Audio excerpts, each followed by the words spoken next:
RS Bengali ক্লাসরুমে সকলকে স্বাগত। আজকের ভিডিওতে আমি পশ্চিমবঙ্গ মধ্যশিক্ষা পর্ষদ অনুমোদিত অষ্টম শ্রেণীর বাংলা পাঠ্য বইয়ের অন্তর্গত দ্বিজেন্দ্রলাল রায় রচিত চন্দ্রগুপ্ত নাটকটির হাতে কলমে অংশের প্রশ্নের উত্তর করিয়ে দেবো। এটি মূলত চন্দ্রগুপ্ত নাটকের হাতে কলমে অংশের সেকেন্ড পার্টের ভিডিও। এর আগে অর্থাৎ প্রথম পার্টের ভিডিওতে আমি 4 দাগ পর্যন্ত সমস্ত প্রশ্নের উত্তর করিয়ে দিয়েছিলাম। আজকের ভিডিওতে আমি 5 দাগের প্রশ্নের উত্তর থেকে শুরু করব। যেহেতু চন্দ্রগুপ্ত নাটকটির হাতে কলমে অংশে প্রচুর প্রশ্ন রয়েছে, তাই একটি ভিডিওর মধ্যেই সমস্ত প্রশ্নের উত্তর করাতে গেলে ভিডিওটি অনেক দীর্ঘ হবে। তাই তোমাদের যাতে ধৈর্যচ্যুতি না হয়, তাই আমি ভিডিওটিকে আলাদা আলাদা পার্টে বিভক্ত করে দিয়েছি তোমাদের সুবিধার জন্য। তোমরা যারা পার্ট 1-এর ভিডিওটি এখনও দেখে উঠতে পারোনি, তাদের জন্য আমি ডেসক্রিপশনে লিঙ্ক দিয়ে দেবো, তোমরা অবশ্যই সেখান থেকে ভিডিওটি দেখে নেবে। শুরু করছি আজকের মূল ভিডিও। আজকের ভিডিওতে চন্দ্রগুপ্ত নাটকটির হাতে কলমে অংশের 5 দাগের প্রশ্ন থেকে শুরু করছি। 5 দাগে বলা হচ্ছে, নিচের প্রশ্নগুলির উত্তর নিজের ভাষায় লেখো। 5-এর 1 দাগের প্রশ্ন, নাট্যাংশটি অবলম্বনে ঐতিহাসিক নাটকের পরিবেশ সৃষ্টিতে নাট্যকারের দক্ষতার পরিচয় দাও। এই প্রশ্নের উত্তর তোমরা লিখবে, দ্বিজেন্দ্রলাল রায় ছিলেন ঐতিহাসিক নাটক রচনায় সিদ্ধহস্ত। তার নাটক আজও সকলের কাছে জনপ্রিয়। এহেন প্রতিভাবান নাট্যকারের লেখা চন্দ্রগুপ্ত নাটকটি 1911 খ্রিস্টাব্দে প্রকাশিত হয়। পাঠ্য চন্দ্রগুপ্ত নাট্যাংশটি সেই নাটকের অংশ। নাটকটিতে চন্দ্রগুপ্তের বীরত্ব ও উদ্যমের জয় ঘোষিত হয়েছে।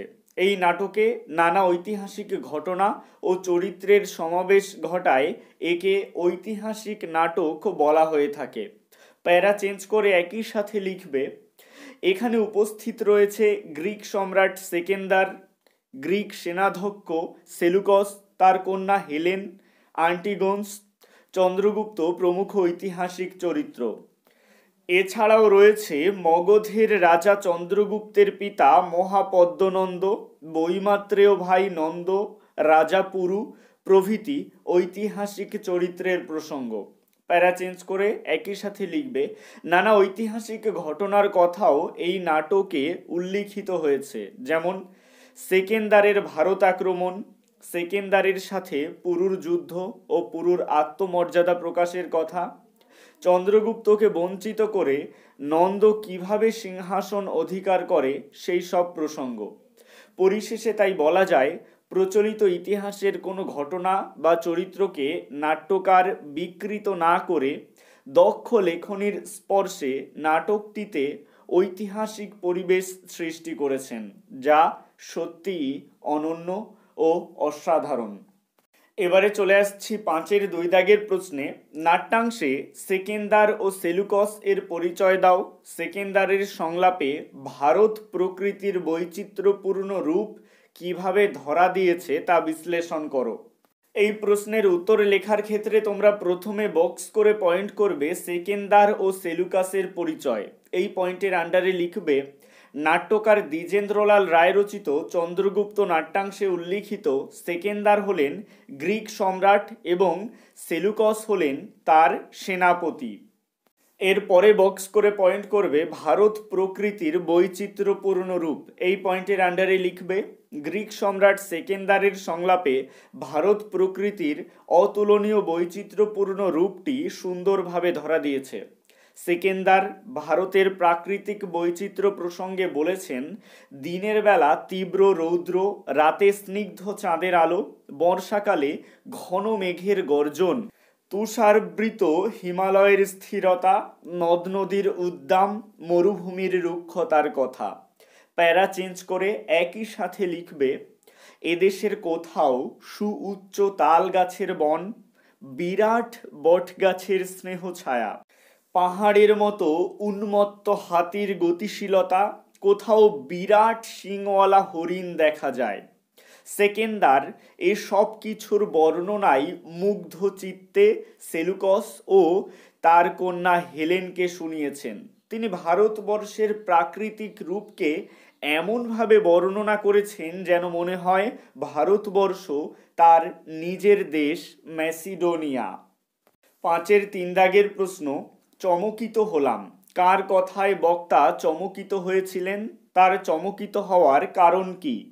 এই প্রশ্নের উত্তরের ক্ষেত্রে প্রথমে বক্স করে পয়েন্ট করবে কার কথায় চমকিত হলেন, এই পয়েন্টের আন্ডারে লিখবে নাট্যকার দ্বিজেন্দ্রলাল রায় রচিত চন্দ্রগুপ্ত নাট্যাংশ থেকে নেওয়া প্রশ্নোদ্ধৃত অংশে গ্রিক সম্রাট সেকেন্দার ভারতীয় রাজা পুরুর কথা শুনে চমকিত হয়েছিলেন। তারপরে বক্স করে পয়েন্ট করবে চমকিত হওয়ার কারণ, এই পয়েন্টের আন্ডারে লিখবে পরাজিত ও বন্দী পুরুরাজের কাছে সেকেন্দার জানতে চান তিনি তার কাছে কেমন আচরণ প্রত্যাশা করেন। উত্তরে পুরুরাজা তাকে বলেন রাজার প্রতি রাজার যেমন আচরণ তিনি তেমন আচরণ প্রত্যাশা করেন।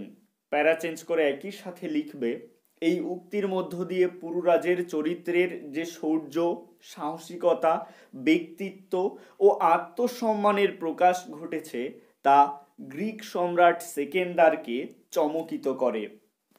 এবারে চলে আসছি 5-এর 4 দাগের প্রশ্নে। এখানে বলা হচ্ছে সম্রাট মহানুভব, বক্তাকে সম্রাটের মহানুভবতার কিরূপ পরিচয় নাট্যাংশে পাওয়া যায়।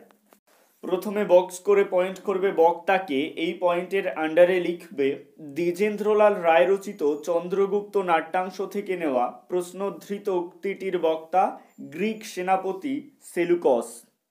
তারপরে বক্স করে পয়েন্ট করবে মহানুভবতার পরিচয়, এই পয়েন্টের আন্ডারে লিখবে পরাজিত ও বন্দী ভারতীয় রাজা পুরুর কাছে গ্রিক সম্রাট সেকেন্দার যখন জানতে চান তিনি তার কাছে কেমন আচরণ প্রত্যাশা করেন, তখন পুরুরাজ নির্ভীক ও অবিচলিত কণ্ঠে উত্তর দেন রাজার প্রতি রাজার যেমন আচরণ তেমন আচরণ প্রত্যাশা করেন। পুরুরাজের এই বীরত্বে মুগ্ধ হয়ে সেলুকস সেই মুহূর্তে তার রাজ্য ফিরিয়ে দেন।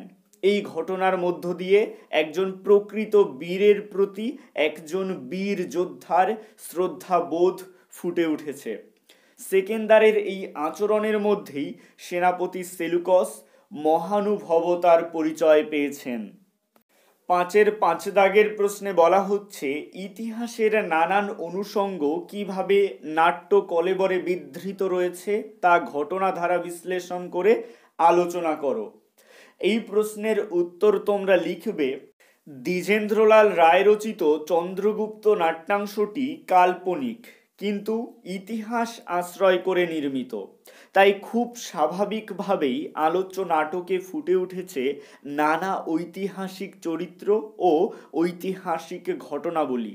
যেমন এখানে উপস্থিত রয়েছে গ্রিক সম্রাট সেকেন্দার, গ্রিক সেনাধ্যক্ষ সেলুকস, তার কন্যা হেলেন, আন্টিগোন্স, চন্দ্রগুপ্ত প্রমুখ ঐতিহাসিক চরিত্র।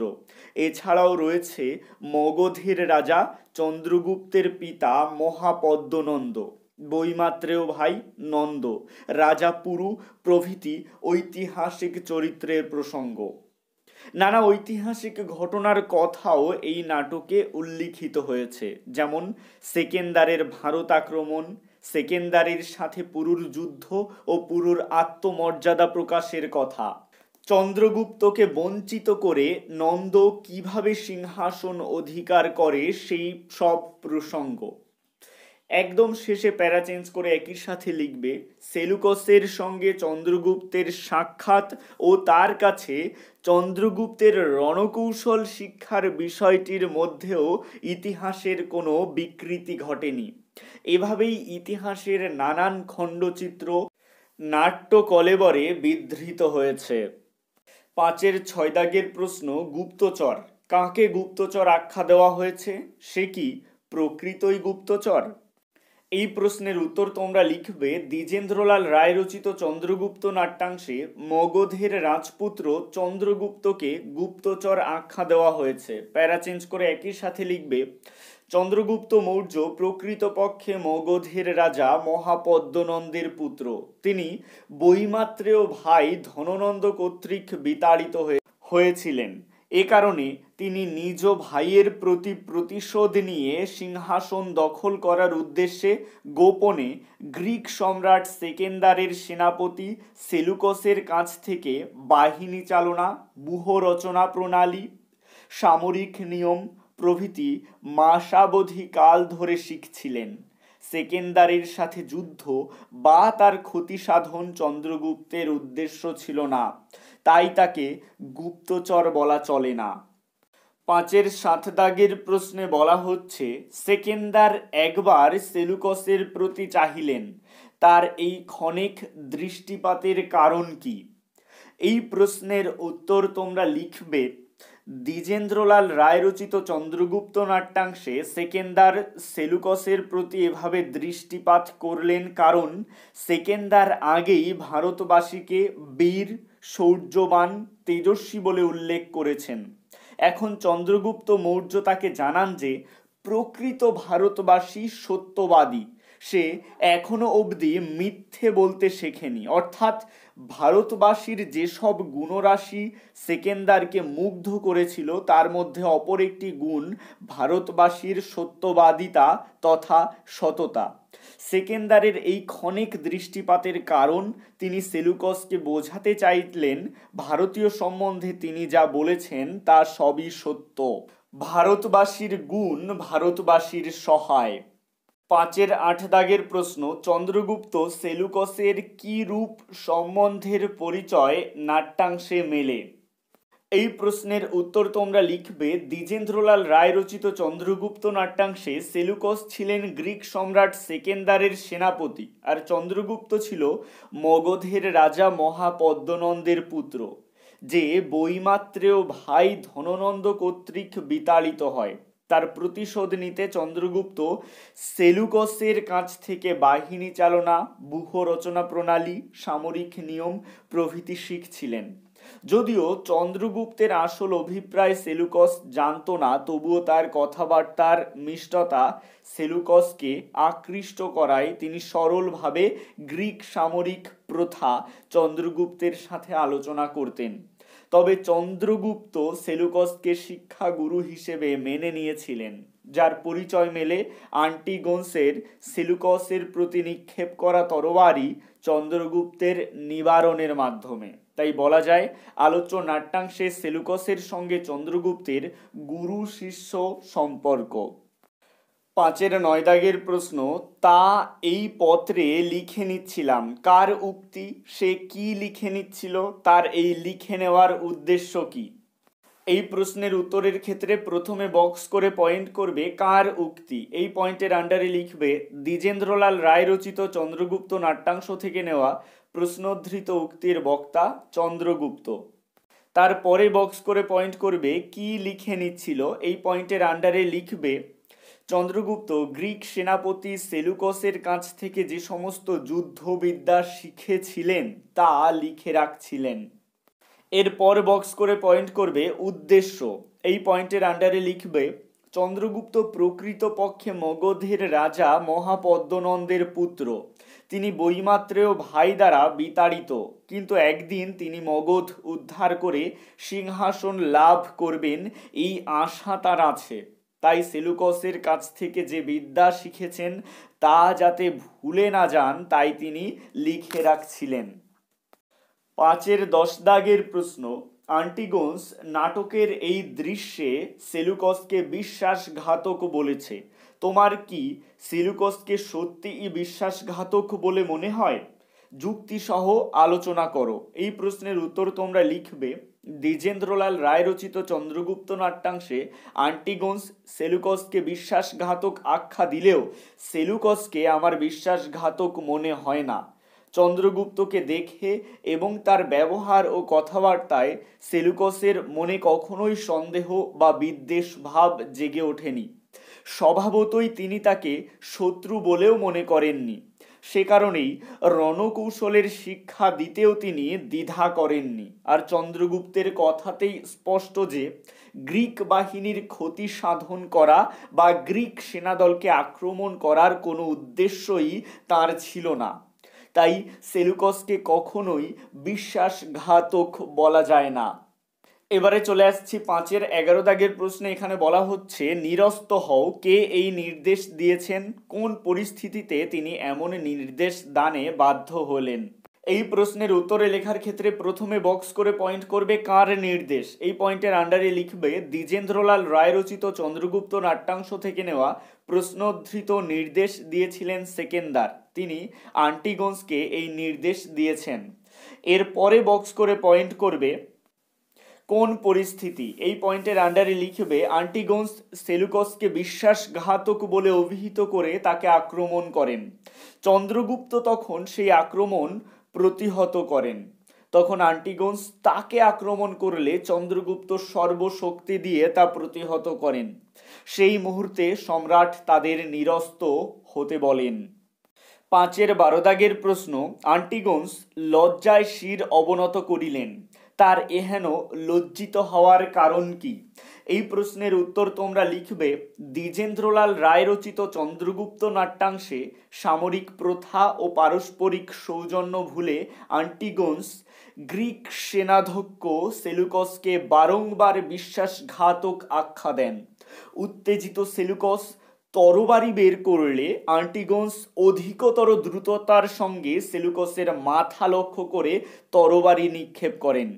সম্রাট সেকেন্দারের সামনে এমন আচরণ ঔদ্ধত্য ছাড়া আর কিছুই বলা যায় না। প্রথমে তাকে নিরস্ত হওয়ার নির্দেশ দিয়ে এবং তারপর তার নাম ধরে সম্বোধন করে সম্রাট সেকেন্দার তাকে শাসন করছেন তা বুঝতে পেরে আন্টিগোন্স লজ্জায় মাথা নিচু করেন। এছাড়াও সামান্য একজন রাজকুমার চন্দ্রগুপ্ত তার মতো বহু যুদ্ধ জেতা অভিজ্ঞ সৈনিকের তরবারি প্রতিহত করেছে, এটাও তার লজ্জার কারণ ছিল। 5-এর 13 দাগের প্রশ্ন, নাট্যাংশ অবলম্বনে গ্রিক সম্রাট সেকেন্দারের উজ্জ্বল ব্যক্তিত্বের পরিচয় দাও। এই প্রশ্নের উত্তর তোমরা লিখবে দ্বিজেন্দ্রলাল রায় রচিত চন্দ্রগুপ্ত নাটকে গ্রিক সম্রাট সেকেন্দারের উজ্জ্বল ব্যক্তিত্বের পরিচয় পাওয়া যায়। এক সন্ধ্যায় সিন্ধু নদের তীরে দাঁড়িয়ে সেনাপতি সেলুকসের সঙ্গে সম্রাটের কথাবার্তায় তার মানসিকতার পরিচয় পাওয়া যায়। তার অনুভূতি থেকে বোঝা যায় তিনি ভারতে সাম্রাজ্য স্থাপনের উদ্দেশ্যে আসেননি, শুধুমাত্র দিগ্বিজয়ের আকর্ষণে এই ভারতে ছুটে এসেছেন। এদেশের প্রকৃতি ও মানুষের প্রতি তিনি যথেষ্ট শ্রদ্ধাশীল। রাজ্য বিজয়ের পথে পুরুরাজের কাছ থেকে তিনি বাধা পেলেও তার প্রতি যে ব্যবহার তিনি করেছেন তা একজন যথার্থ বীরের পক্ষে সম্ভব। সৈন্য সংখ্যা কমে যাওয়ার কারণে দেশে ফিরে যেতে চাওয়ার মধ্যে দিয়ে তার মনের আক্ষেপ স্পষ্ট হওয়ার পাশাপাশি বাস্তব বুদ্ধিও প্রকাশিত হয়েছে। তিনি সেলুকস ও আন্টিগোন্সের মধ্যে সৃষ্টি হওয়া জটিল পরিস্থিতিও ঠান্ডা মাথায় সামলান। এর মধ্য দিয়েই তার ধীর স্থির চরিত্রের পরিচয় পাওয়া যায়। চন্দ্রগুপ্তের পরিচয় পেয়ে তাকে মুক্ত করে দেওয়ার মধ্যেও গ্রিক সম্রাটের উদারতা এবং যুক্তিশীল মনের পরিচয় পাওয়া যায়। এবারে চলে আসছি 15-র 4 দাগের প্রশ্নে। এখানে বলা হচ্ছে চন্দ্রগুপ্তের প্রতি সেকেন্দারের কিরূপ মনোভাবের পরিচয় নাট্যদৃশ্যে ফুটে উঠেছে তা উভয়ের সংলাপের আলোকে বিশ্লেষণ করো। এই প্রশ্নের উত্তর তোমরা লিখবে দ্বিজেন্দ্রলাল রায় রচিত চন্দ্রগুপ্ত নাট্যাংশে গ্রিক সম্রাট সেকেন্দারের সঙ্গে চন্দ্রগুপ্তের কথাবার্তার মধ্য দিয়ে চন্দ্রগুপ্তের প্রতি সেকেন্দারের মনোভাবের পরিচয় পাওয়া যায়। আন্টিগোন্স চন্দ্রগুপ্তকে সম্রাট সেকেন্দারের কাছে গুপ্তচর হিসেবে উপস্থিত করলেও তার সত্যতা যাচাইয়ের জন্য সেকেন্দার তার পরিচয় জানতে চান। চন্দ্রগুপ্তের চরিত্রের স্পষ্টবাদিতা, সততা, বীরত্ব, শিক্ষা লাভের একান্ত ইচ্ছা তাকে আকৃষ্ট করে। চন্দ্রগুপ্তকে আন্টিগোন্স আক্রমণ করলে সম্রাট তাকে নিরস্ত করেন এবং ঔদ্ধত্য প্রকাশের জন্য আন্টিগোন্সকে সাম্রাজ্য থেকে নির্বাসিত করেন। শেষে সম্রাট সেকেন্দার শত্রুর গুপ্তচর হিসেবে চন্দ্রগুপ্তকে আটক করতে চাইলে চন্দ্রগুপ্ত তীব্র ভাষায় তার প্রতিবাদ জানান। তিনি বলেন গ্রিক সম্রাটকে আগে বীর ভাবলেও সামনাসামনি হওয়ার পর তাকে কাপুরুষ মনে হচ্ছে। তিনি এরপর আরও বলেন, কমা দিয়ে একটা হাইফেন দেবে, তারপরে ডবল ইনভার্টেড কমার মধ্যে লিখবে সম্রাট আমায় বধ না করে বন্দি করতে পারবেন না। ইনভার্টেড কমা ক্লোজ, তারপরে প্যারা চেঞ্জ করে একটা হাইফেন দিয়ে একই সাথে লিখবে, এই সাহসিকতায় চমৎকৃত গ্রিক সম্রাট তাকে জানান যে তিনি শুধুমাত্র তাকে পরীক্ষা করছিলেন। চন্দ্রগুপ্তকে নিজ রাজ্যে ফিরিয়ে নিয়ে যাওয়ার অনুমতি দিয়ে সম্রাট তাকে আশীর্বাদ করেন, তুমি হৃত রাজ্য পুনরুদ্ধার করবে, তুমি দুর্জয় দিগ্বিজয়ী হবে। এর মধ্য দিয়ে তার উদার মনের পরিচয় মেলে। আজকের ভিডিওটি এই পর্যন্তই। চন্দ্রগুপ্ত নাটকের হাতে কলমে অংশের যে কটি প্রশ্নের উত্তর বাকি থাকলো আমি পরবর্তী পার্টের ভিডিওতে সমস্ত প্রশ্নের উত্তর করিয়ে দেবো। আজকের ভিডিওটি কেমন লাগলো অবশ্যই কমেন্টের মাধ্যমে জানিও, ভালো লাগলে লাইক করো এবং একই ক্লাসের বন্ধুদের সাথে ভিডিওটি শেয়ার করতে ভুলো না। আর তোমাদের যদি নির্দিষ্ট কোনো টপিকের ওপর ভিডিও দরকার হয়ে থাকে অবশ্যই আমাকে কমেন্টের মাধ্যমে জানাতে পারো। ভালো থেকো, সুস্থ থেকো সকলে, আর অবশ্যই RS বেঙ্গলি ক্লাসরুম এই চ্যানেলটির সাথে থেকো। সবশেষে একটাই রিকোয়েস্ট, এখনও পর্যন্ত যারা আমার চ্যানেলটিকে সাবস্ক্রাইব করে উঠতে পারেনি তারা অবশ্যই RS বেঙ্গলি ক্লাসরুম এই চ্যানেলটিকে সাবস্ক্রাইব করুন আর পাশে থাকা বেল আইকনটিকে প্রেস করুন নতুন ভিডিওর আপডেট সবার আগে পেতে।